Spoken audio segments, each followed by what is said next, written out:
لو عدنا معك إلى انقلاب النيجر، في هذا الملف رأي الولايات المتحدة معارض تماما لرأي فرنسا، لماذا برأيك؟ Well, I think the United States is being very pragmatic, and I think that's what it's needed. If we look at what came, the Niger coup was unique. Well, they are all unique, but unique in the fact that it did not occur because the government was not performing. In fact, the government that was overthrown, the one led by President Mohamed Bazoum, was itself doing well. It was the first time in the history of Niger as an independent country that an elected president, Mohamed Issoufou, handed power to an elected successor peacefully, Mohamed Bazoum. So that itself represented progress.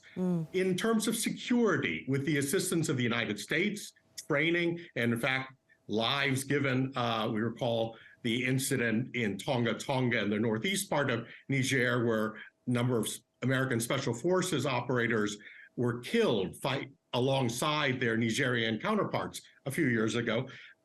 With the training, improved training of these units, security had actually increased. The first half of this year, the level of violence by extremist groups, by terrorists, was at the lowest level in 5 years.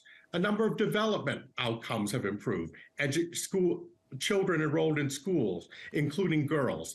The elimination of certain health challenges like river blindness. So there have been improvements. The problem there in Niger was actually the pace of change. Although the progress was noticeable, people were impatient. And on top of that, you had some personnel issues with the commander of the presidential guard, who has now installed himself as president, with the former chief of staff of the defense forces, who was dismissed from his position. And so you had some personal rivalries, but it was not a matter of non-performance. Now, moving that ahead, your question about the United States and France. I think the United States' position is to try to engage and to protect those gains, the security gains, which were noticeable, the development gains, that there's no reason to lose all that just because there's a coup. Not that we condone coups, we continue to condemn it and call for the release of the elected president, Mohamed Bazoum. But at the same time, one shouldn't sacrifice all the gains. And in fact, it's been very telling that there have been protests, even violent protests, in front of the French embassy, in front of French military installations. The new government has repudiated 5 defense and security agreements with France. It has ordered the French ambassador to be expelled.